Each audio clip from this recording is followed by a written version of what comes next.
What's going on, everyone? This is Trav here with Chaotic Strategies, and today in Talking Points we're going to be going over kind of a market watch for the big three. Okay, as I've said before, the big three to me is going to be Pokemon, Yu-Gi-Oh, Magic the Gathering. We've had quite a few pretty good sets come out here within the last month and a half for the big three. Pokemon, we've got Shining Fates that just dropped, Yu-Gi-Oh, Blazing Vortex, and for Magic the Gathering we had the Kaldheim set drop. So we're going to go over, I just kind of picked some cards that I've seen are fairly popular, not necessarily in price, in playability mostly, and we're going to take a look at some of the prices on TCG Player and kind of see if they're going to go up, go down, stay the same.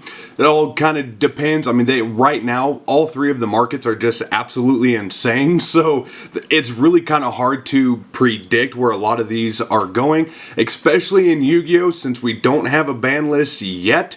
A lot of the cards are going to change, I think, as far as pricing goes as soon as that ban list hits. So with that being said, let's go ahead and start with Pokemon. Is Eternatus V, okay? This was a reprint from Darkness Ablaze, a very fantastic card.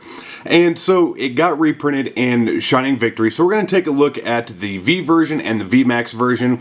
Obviously for Darkness Ablaze, you know, it's only sitting right around $2 right now.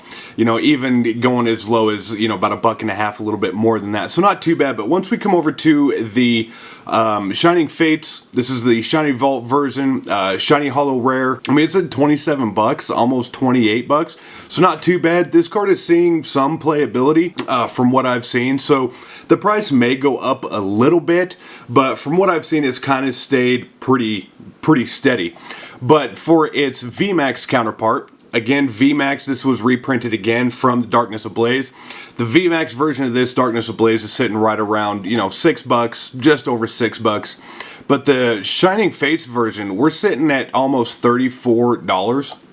And I think this is the more popular variant that's being played right now over V. Obviously, in order to play VMAX, you have to play V, but this card is just phenomenal. It's got some pretty wicked effects, and I think that's why it's seeing such good playability right now. I mean, I'll be surprised if this card doesn't hit $40, but even if it does, I think it'll probably come back down. It might sit around the $30 range for quite some time. Next on the list is Ditto VMAX. So it has two variations of its VMAX form from Shining Fates. So we just have the ultra rare version of the Ditto VMAX, which is right around $6, you know, $6.50 depending. But the Shiny Hollow Rare version, we're sitting at $40 for this Ditto VMAX, and that's holding pretty steady. It may climb a little bit, maybe $42, $43, but for the most part, it's been sitting right around that $40 range, and it's got just, it's a gnarly effect. I mean, it's Ditto. You know, we all know that Ditto just kind of copies the moves of the active Pokemon. But I mean, at 320 health and its sole move being 3 energies to copy a move from its active Pokemon, your opponent's active Pokemon, is just, it's insane. So this card I've seen getting quite a bit of playability just off of that by itself. And of course we have Charizard VMAX. I mean, you can't talk Pokemon without talking Charizard or Pikachu. So again, this Charizard was reprinted from the Darkness Ablaze. And Darkness Ablaze Charizard VMAX dropped quite a bit, right? It's down to about $94, $93. And if I remember right, this card was hitting like $300 or $400, maybe, if I remember right. But now that Shining Fates, we have the Shiny Hollow Rare Charizard, and we're up to over $500 for this particular card, which really isn't surprising. I mean, Charizard is like the main mascot besides Pikachu and Eevee for Pokemon, so it comes to no surprise that just about any Charizard card that drops is going to be absolutely high priced to start with. So we'll probably see this Charizard VMAX drop periodically over time, especially if we have another version of Charizard VMAX get reprinted later on.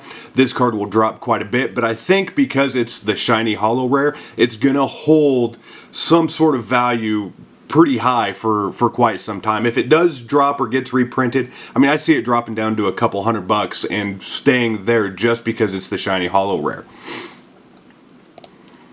And then last for Pokemon, this is kind of like an unorthodox card, nothing too fancy, but this is Dragapult. Dragapult got reprinted from Rebel Clash. I mean, obviously the Rebel Clash version, we're sitting at 83 cents.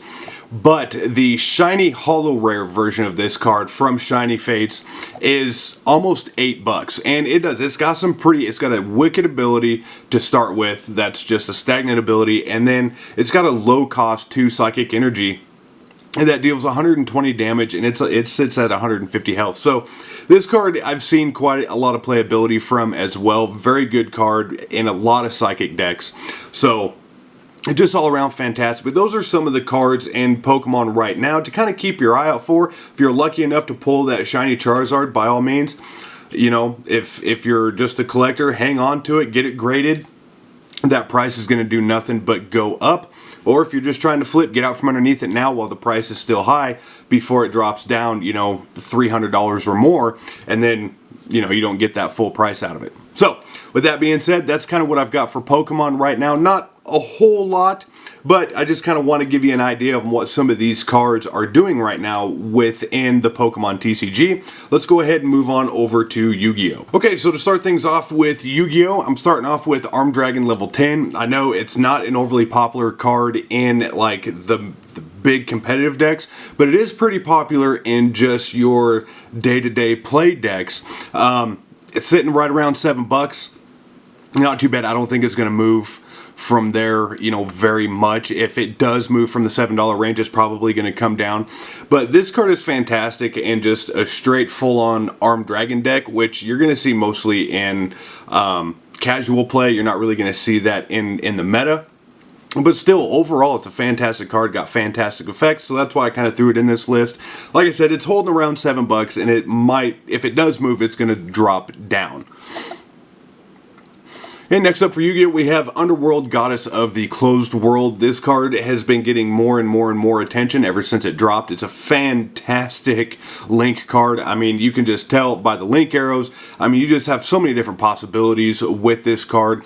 It is steadily going up. I think when I looked up this card about a week ago, we were sitting right around between 24 and 26 bucks, somewhere around there. And we're up to 29, almost 30 bucks, you know, depending on which buyer you choose on TCG Player. So it is gaining popularity. Of course, in Blazing Vortex, comes out as a secret rare. You know, I wouldn't be surprised if this card kind of goes up to about $35 before it's all said and done. I don't think it's going to go too much above that. You know, I'd be really surprised if it actually hit 40 bucks. But definitely pick up this card while you can before the price goes up. It's a phenomenal card. It's a great link card, and it can be used in multiple decks. Then we have Eldlik, the Mad Golden Lord. The only reason why I threw this up there is just for the fusion players and the big Eldlik players. You know, it's sitting right around $3. I don't think again, if it moves, it's going to go down. This isn't an overly popular card, but it is for the casual players. Just all around kind of a fun twist on the Eldlik archetype. And of course, we can't talk Blazing Vortex without talking about Pot of Prosperity. I mean, this card, in my opinion, is pretty much carrying the entire Blazing Vortex set. I mean, it's one of the most sought after cards out of the entire set. And it's holding true in the $80 range. I mean, the lowest I've seen it go for is about 78, 79 bucks. But it's been holding in that $80 range, just kind of bouncing up and down periodically. I think when I looked the other day, I saw one seller on TCG Player selling it for about 90 bucks, and that's the highest I've seen it so far. It'll be a stretch, you know, to say that this card's going to hit $100. It might, especially after the ban list comes out. This card may jump up to $100 depending on what gets hit in the ban list. But as of right now, we're holding steady at that between $80 and $87 range that I've seen on TCG Player. And I mean, everybody wants this card. I want this card, but I don't have the money to go spend 80 some odd dollars on a copy of this card. But fantastic effect. If you do get Blazing Vortex and you get this card, hang on to it. I don't know if there's any plans to reprint this card or not, so the price may go up as the demand for this card goes up and up further. And with that, that's Yu-Gi-Oh! So we're going to jump over to Magic the Gathering Kaldheim set and kind of look at what some of those cards are doing over in Magic. For Magic the Gathering, we got about 4 or 5 cards from the Kaldheim set, which is a fantastic set, a lot of great cards in there. From what I've seen, nothing too like overly expensive, but there are a lot of fantastic cards that's got some pretty wicked effects that can boost a lot of decks. So the first one that we're going to look at is Doomscar. Doomscar is a white sorcery card, costs 5 to play, but when you play it, you essentially destroy all creatures on the field. I mean, everything's gone. It's a field wipe. So just for coming out of basic Kaldheim, we have, you know, sitting right around $3.50. The promo pack version of this card is sitting right around $4.30. The extended art version, we're sitting at almost $6. And the pre-release cards as well for that sitting right around $6 too. So not too much of a difference there, but again, fantastic card. It's just, I mean, that it's being able to pay 5 and then you're going to destroy all creatures on the field and still have a secondary effect is just, it's unreal. Okay, next one from Kaldheim, we have Mystic Reflection. So our basic price, you know, just pulling the random or just pulling the basic out, we're looking at about $4.21.